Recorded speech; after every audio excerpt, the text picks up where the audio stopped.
Green Crow Inn, a novel by Derek A. Kamal, read by Kelman Friedman. Chapter 1. Welcome to the Green Crow. Ivor the minstrel sang horribly, and that opinion wasn't just my own. After the first song, I felt doubts, perhaps my own tastes, those being informed by a life lived in capital Callahame, were too elevated, too refined to honestly appreciate the intonations of a rustic. Though I was young, I'd already discovered the aesthetics of my urban home to carry more sophistication than those of other places, even places of such diverse people as these. Dwarves and men of every shade, age, and distinction seemed positively crammed into the little candle-lit tavern that night. My assumptions began to change when I paused, mid-cleaning, cloth still in the mug I busily wiped, and peered over the bar at Sumi Kind. The usual chippiness of the dwarf woman showed signs of strain.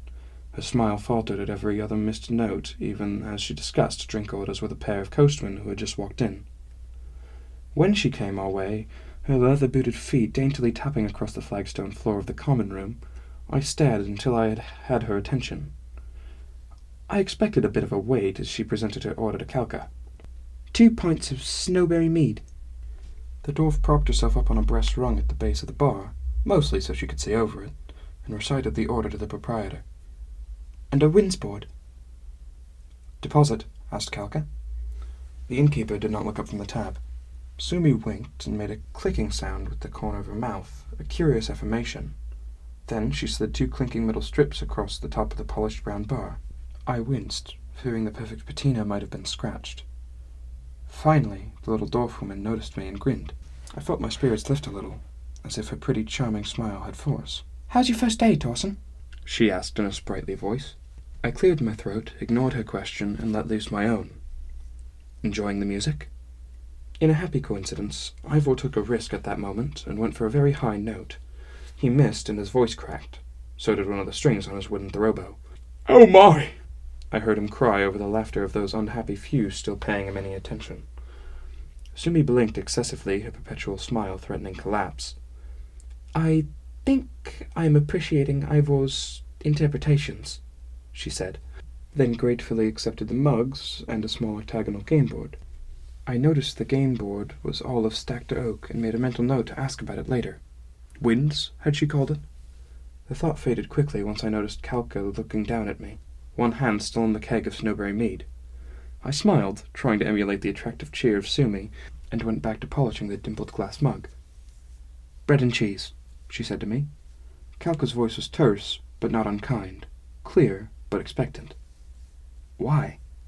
I immediately regretted questioning my new boss's request, but remained curious. What was done was done. If she would scold me for my insolence, then so be it. Calca shrugged, and, with a dramatic roll of her wrist, answered by gesturing towards our minstrel. Then she turned to address a dwarf with a ragged beard at the bar. "That's it for me, merry friends," cried Ivor, to scattered applause. "I shall return after dinner service for more tunes. Anon, merry friends, anon. With numerous bows and genteel expressions that went ignored by his audience, Ivor leaned the neck of his sad-looking thorobo against the wall and trod from the little corner stage. He slipped past the many polished tables of the common room, dodged patron after patron, and arrived at the bar. There was little to distinguish our minstrel from any other man who stumbled into the Green Crow, save his massive, dwarf-like beard. The rest of him was plain as any other continental mutt. Skin the colour of freshly brewed black tea, plain features, an unmarked red tunic, and an average build. He could have been anybody. "My, the fire is warm tonight," he panted and pressed himself against the bar. A woman, who had also been leaning against the bar, turned away from him, pewter mug in hand, and marched towards a rocking chair set near the fire. It had gone out long ago, with only a few embers left to remind us of what had been. "Certainly," I said. "Perhaps we should open the windows." I looked left to where the common room ended. There was the archway to the courtyard that separated the 2 wings of the inn. Next I looked across the scantily filled tables of the common room, then to my right.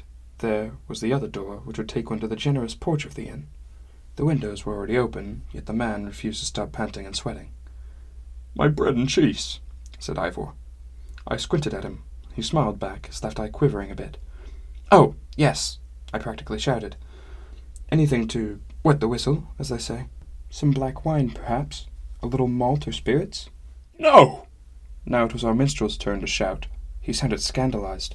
and put my instrument at risk. I looked at his lonely Thoreau across the room, then saw him gesturing daintily across his throat. Certainly, of course, I apologize. Bread and cheese. And with a knock on the bar, something I'd always wanted to do, I hurried round through the doorway to the little kitchen. Fourier was there, counting potatoes or something on his brown-green digits, as I gathered a wooden board to top with a dark loaf and whatever cheese I could scrounge up. He won't drink. Calca's voice caused me to jump with an "Ah!" Such was my state. I hadn't seen her behind the chef's table in the centre part of the kitchen. She didn't look up. Says it damages his voice. I put the bread back on the board. Apparently my scare had detached the loaf from its place, composed myself, and said, "He isn't wrong. Many instructors at the capitals will say as much. In fact, it isn't just alcohol, but any drink." Calca was walking away. Go on, then. Fourier's husky voice barely carried through the kitchen. He stared at me from his seat with curious deep eyes. They put me on guard, though I'd say that was more my fault than his. I'd never known a troll before. Being a man of the capitals, born and raised amid the splendour of those three citadels, I had seen all manner of upright folk, dwarves from the Brake all the way to the Holmes, and men from the palaces of the Guindy to the quaint villages of the coastmen. But trolls, that tall and garish brood, were only new come outside their bogs. They were changing, some said. No longer were they lumps of tusk and flesh huddled under bridges, but they now contended amongst the other people of the continent. Torsen! Fourier's voice snapped me back to the kitchen. What?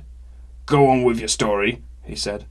I's thinking about taking on a singing career, and I need all the advice I can get.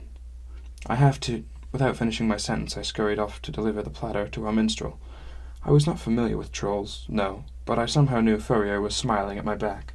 I hustled past the shelving full of root vegetables and other groceries, past the cooling white stone oven, through the kitchen doorway, and around the corner of the gorgeous bar. It took some effort to pry my eyes from its polished glory, but when I did, several things happened. I took notice of a meaty, hairy arm that had suddenly become something of a clothesline between the bar itself and the back of the bar. Simultaneously, it registered in my mind that I would not be able to dodge this. I tried anyway. The result was bread and cheese high in the air, and me on the floor. The arm remained in place, reaching for a tap. At least, it remained until Calca raced over like a forest creature towards the scraggly bearded dwarf from before. "You! No freebies!" she shouted as she smacked the dwarfman's still outstretched arm with a broom she'd have produced from the ether, apparently. Ouch! Cried the rascal, who slipped down from his stool and raced towards the eastern door holding his thracked arm. "Sue me!" bellowed Calca. The little dwarf-woman dashed, tray of goblets still in hand, and in a feat of astounding dexterity, slipped and tripped the escapee with her foot. He tumbled and crashed, head first, into the solid green door that was his target.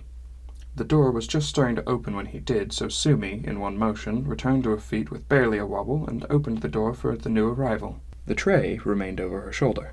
In walked a small figure, small for mannish averages, in a thrillingly red cloak trimmed with gold. They stepped gingerly over the downed thief. Back at the bar, and perhaps not so gingerly, Calca stepped over my prone body as she stomped over to give the rascally dwarf a lesson in consequences. "And where is my bread and cheese?" declared Ivor. "I simply must have." I looked up in time to see his meal make a messy crash, landing into his impressive beard.